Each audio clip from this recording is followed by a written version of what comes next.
Shalom Yasharala. Before we go into this lesson, we give all honor, all glory, and all praises to Yahweh, Sokal, Halaliam, Yahweh, Bahasham, Yahushai, Bahasham, Rakakwadash. We give double honor to the apostles and prophets and elders of JMS Camp, as great millstone for the bring for the 100% should have been currently edified under. Shout out to the elect, the tabernacle of David, and Ami Boy Kozak Yasharala coming to this lesson. Right, so I'm going to play this video. Now, this might be a little upsetting to those. It was upsetting to me, but the fact of the matter is it doesn't matter because Yahweh Shai don't look like that. So it just, but what he said is what made me decide to do this lesson, because he was biblically incorrect. Because as we know, these heathens don't know the scriptures. They don't know the Bible. They don't know what's coming. They are unable to foretell what's going to happen because it's not given to them to receive that. And much of our people as well. But let's listen to it and see what it says now, what it's saying here, right? Listen, I didn't write the scriptures, I lived them. Oh, that's awfully heretical, but okay. Well, I heard you kept saying my name, so I wanted to show up. You know, Okay. I'm busy trying to save the planet from this apocalypse going on. You know what I mean? Jesus H. Christ, but you can just call me Josh. All right, why don't you ask me the questions? I'm sure you have plenty of them. Okay, what's the Hebrew word for father? Man, let me tell you something. So he said, which is the main point of this video, right? That he is too busy trying to save the world from the apocalypse. And this is the reason why the Most High isn't dealing with them, because they can't receive this information. Remember, the scriptures say only we, the children of Israel, were given the secrets on how to serve Yahweh, please Yahweh, Hashem, Yahushai. Roughly paraphrasing, Brook 4 and 4. So how could he even possibly think to know what's going to take place, you understand, if the Most High is not dealing with him completely? He looks like one. I mean, that's just of the looks. But the fact that he blasphemed and it's literally a mockery. It's literally a mockery. But regardless of what, we know our power don't look like that, because scripture tells you he looks like a Negro.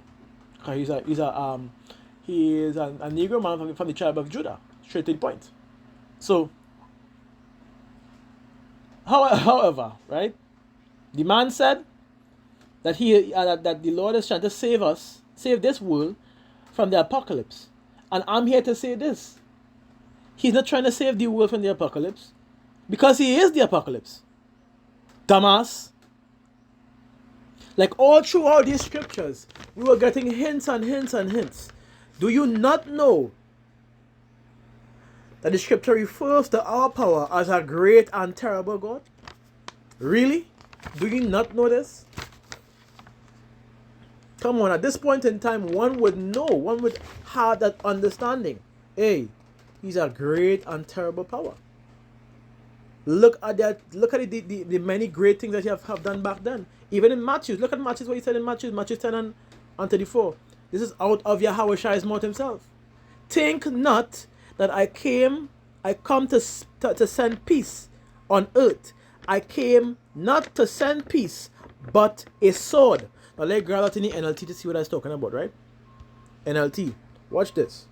By itself, for those who have the ears to receive this, please, by all means. You understand? It is where it is. Come on, do the math. Do this right now. No, it's not the time.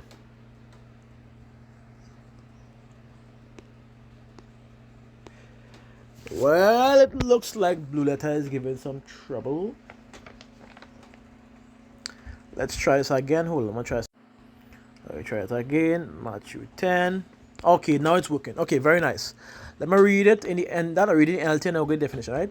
It says, think not that I come to send peace, Salakia, on earth. I came not to send peace, but a sword.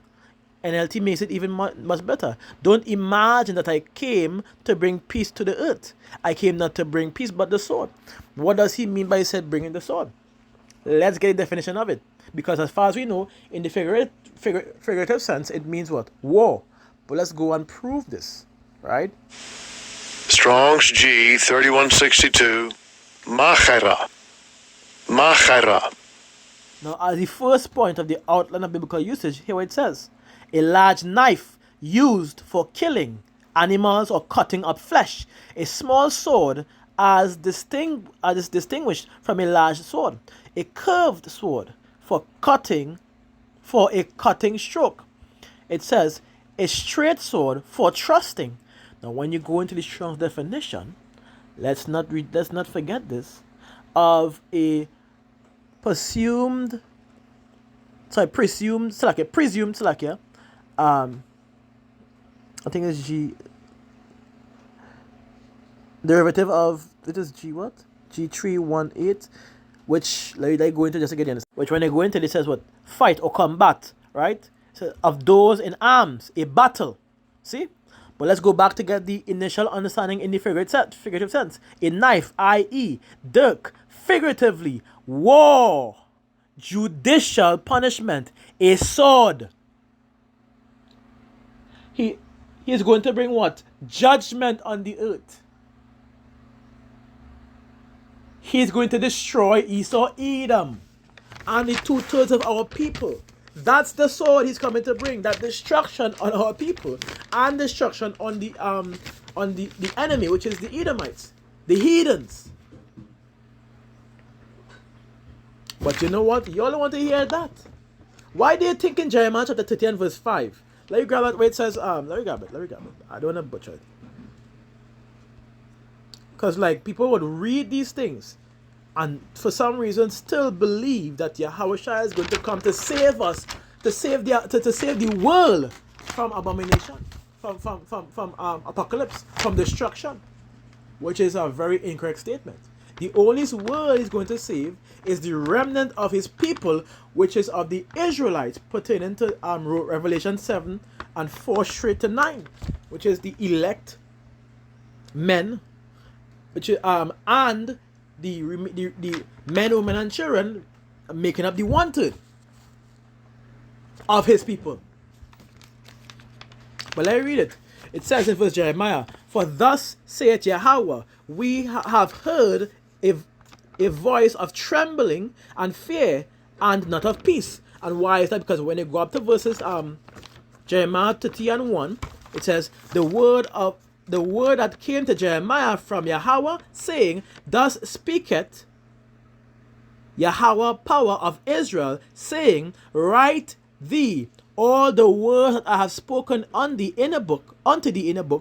For lo, the days cometh, saith Yahweh, that I will bring again the captivity of my people Israel and Judah, northern and southern kingdom, saith Yahweh, and I will cause them to return to the land that I gave to their fathers, and they shall possess it." You see? So you'll bring about the captivity, and he will give them back their land. Right? Now with this saying here, from this understanding, it is evident. This evidently means that the people that are on the land today, as well as the captures, the ones who proceed to have us in captivity, our adversaries, our enemies, in many understandings, if they are on the land today, and after our captivity we are going to be saved, and we are to be set back in our land, it means that they would have to be destroyed. So my question is, right, isn't the Israelites scattered amongst the four corners of the earth, not in their lands? Now that should be a terrifying thing for any heathen to hear. The Israelites are scattered into the four corners of the earth today and not in their lands. But Amalek is in our land. Palestinians are in our land. Oh, what's going to happen to them? What's going to happen to them? If they need to be removed by Yahushai that's not coming from, they need to be destroyed for we to return in our land, right? So what does that say?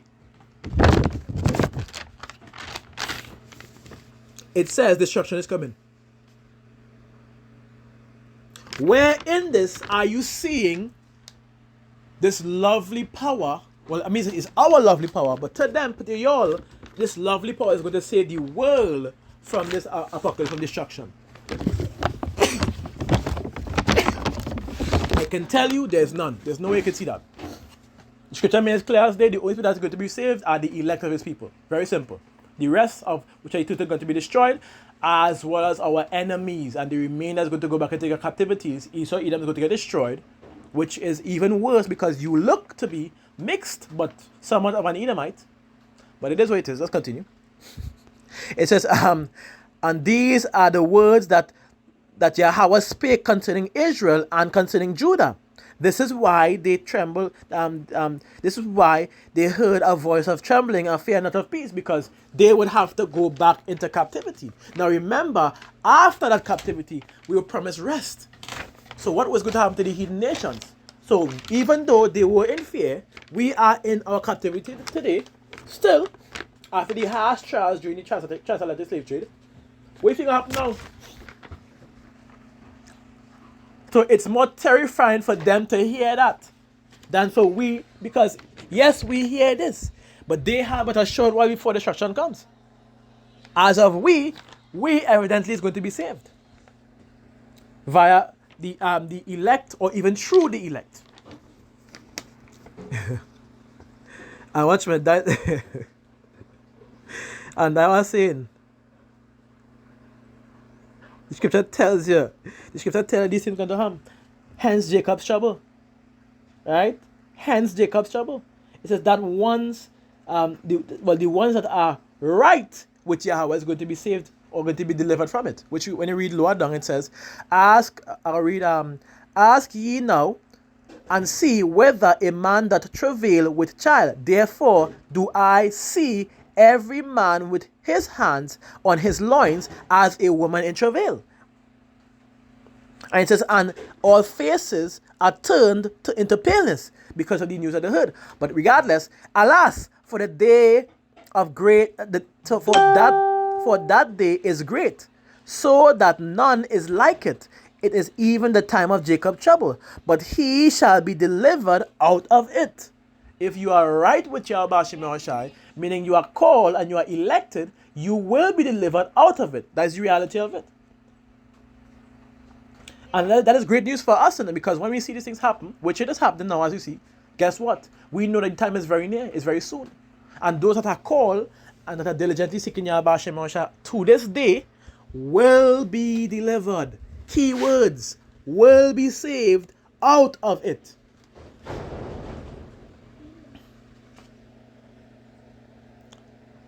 Understand? And watch me. And that's the reason why Paul made us. That's the reason why Paul in Romans 9 and 13 made it clear. Now. If for those who don't have the ears to hear, it wouldn't even be as a hint to them. They would be blind from it. Let me read that. Paul, Romans 9. Firstly, he said, now I'll pick it apart, just for you to hear this. Now, I'm going in Paul uses plenty.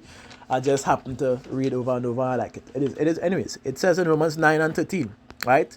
Firstly, he said, which he made mention. He makes sure and remind you all, as it is written, Jacob have I loved, which is the vessel of mercy. Esau have I hated, which is the vessel of wrath for destruction.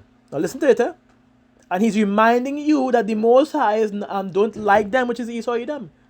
And just like in the days of Pharaoh, when he raised up Pharaoh and hardened his heart, that's so that he could demonstrate his power, who is being raised up today? When you go into, let me go up to read it first. Verse 17, it says, for the scripture saith unto Pharaoh, even for this same purpose I have raised thee up, that I might show my power in thee, and that my name might be declared throughout all the earth. And it says, therefore, he had mercy on whom he will have mercy, and whom he will, he had not. Now we know Esau Edom heart is hardened. Because if it wasn't, they wouldn't be doing the atrocity that they are today. They were created to be destroyed, as scripture said. So they have to play out their wickedness so that it will be a justified murder, a justified death. It is what it is. Does she justify or not? They are going to be destroyed. It is written from the beginning. Can't stop it, they can't change it. Right? So when you really look at it, and guess what? Who are we in captives under today? Who are we in captivity under today? Isn't it not the so-called white man, Esau Edom? What does that mean? If Esau Edom has been raised up to be the kings of the earth, one of the kings of the earth at the point in time, And Yahweh needs to demonstrate his power. And Yahweh needs to demonstrate his power. He's so going to get destroyed. Like, come on now. This by itself, states a major destruction coming to this kingdom here. This Roman Empire, Babylon the Great. And other nations that facilitate, that follow the same understandings. No one is exempted from this destruction, but the elect. And watch it there. In the same manner, when the Hawashai, let me read it. Let me go into it. The same manner.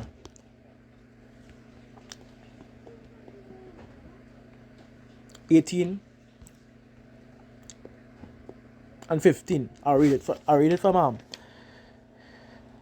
13. It says, for whereas they would not believe anything by reason of the enchantments, it says, upon the destruction of the firstborn, they acknowledged this people to be the sons of God.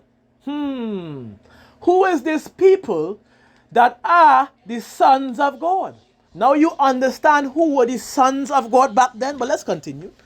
We already went through that topic before. We could go back again if we need to. Right? But let's continue. It says, for while all the things were in quiet silence, and the night was in the midst of her swift course, thine almighty word. Who is that almighty word? Yahweh Shai HaMashiach. Leaped down from heaven out of thy royal throne as a fierce man of war into the midst of the land. And listen to this. And brought thine unfeigned commandment as a sharp sword, and standing up filled all things with death, and it touched the heavens, but it stood upon the earth. And what is going to happen this day when Yahweh Shai returns? You see, because many people would have that misunderstanding. There's a reason why in Nehemiah, let me read it, where it says, let me get back in this. I think I like the NLT. So okay, I like the NLT. Nehemiah 1:5, because they pleaded because of their transgressions, right?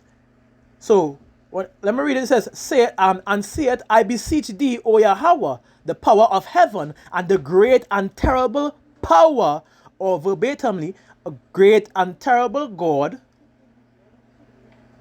right? A great and terrible power that keepeth covenant and mercy for them that love him and observe and love him and observe him and observe his commandments.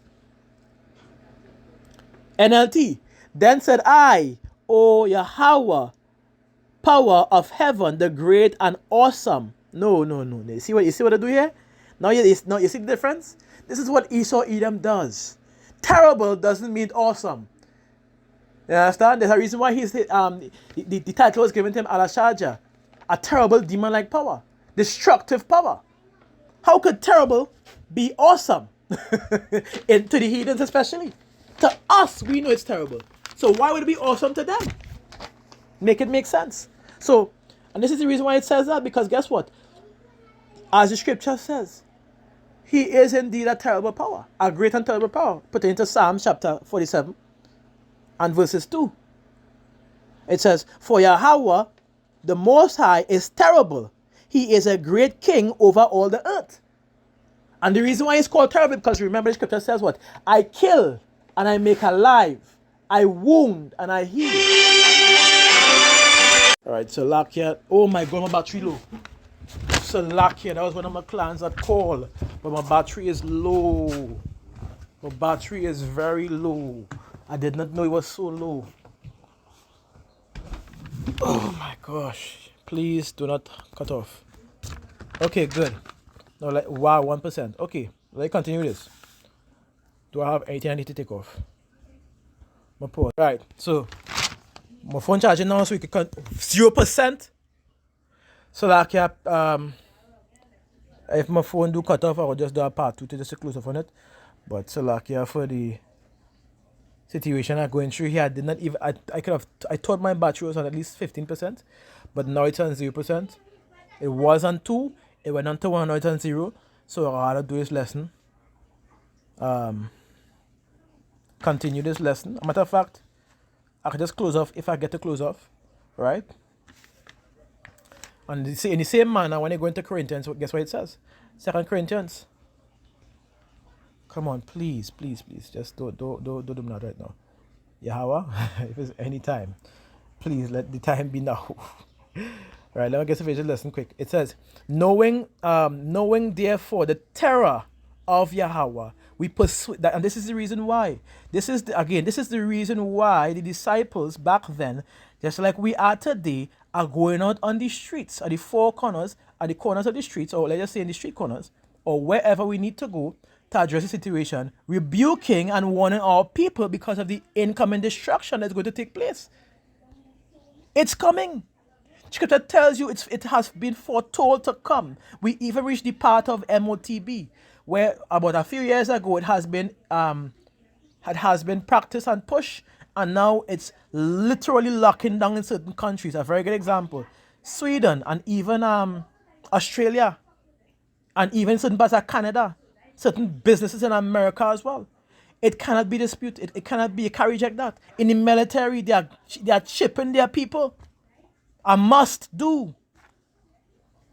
Come on now. Come on. So these things are coming.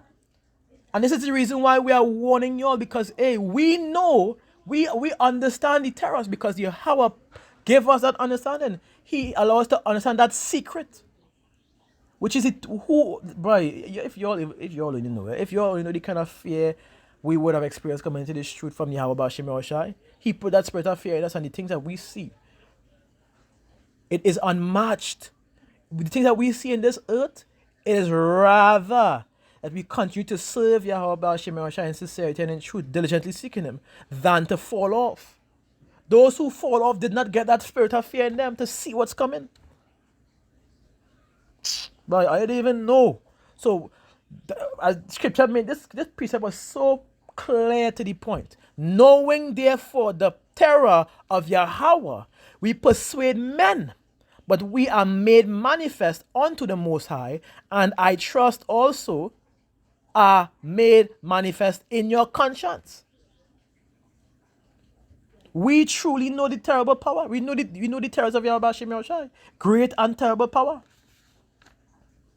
This is why we do this. This is why we cry daily, because when Yahushai returns, and He will, better just say it, better read it for you. When He returns, and He will, title given, the coming of Yahweh, of Hamashiach, where it says in 11, and I saw heaven opened, and behold, a white horse, and he sat upon him, and he that sat upon him was called faithful and true in righteousness. That horse is referring to nothing else but the chariot that He's coming with. And he, listen later, and he sat upon him, and he that sat upon him was called faithful and true and righteous. He doth judge and make war.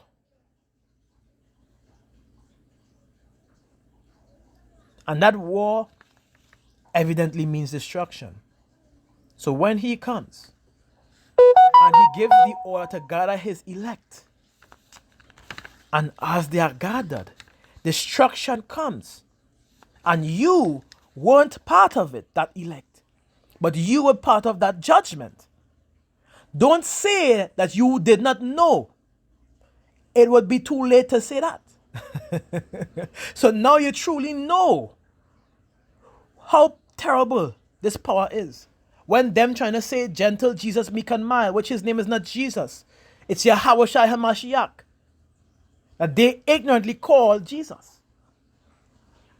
They want to say gentle JC, let me say the right word, meek and mild, when in reality, He's a great and terrible power. Just like when in Wisdom of Solomon, which we read, He leaped out of His throne to deal with the firstborns and deal with the Egyptians.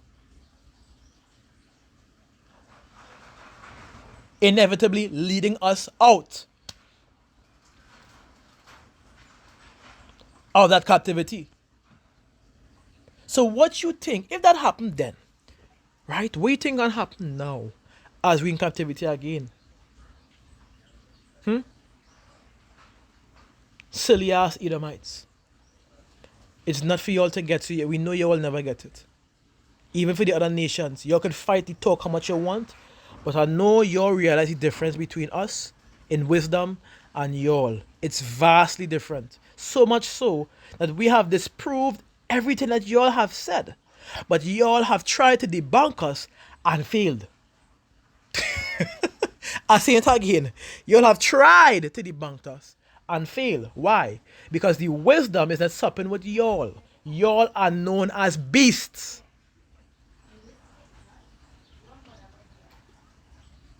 Y'all know nothing. So, I hope this lesson was indeed edifying. To Wada Yahweh Shemar for bringing back my battery from 2 to 1 to 0 to 3%.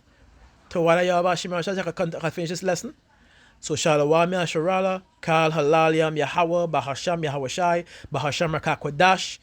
We give double honor to the apostles and prophets and elders of GMS Camp, but to know great millstone for the 100% truth that bring currently edified under. Shalom to the elect, Tabernacle of David.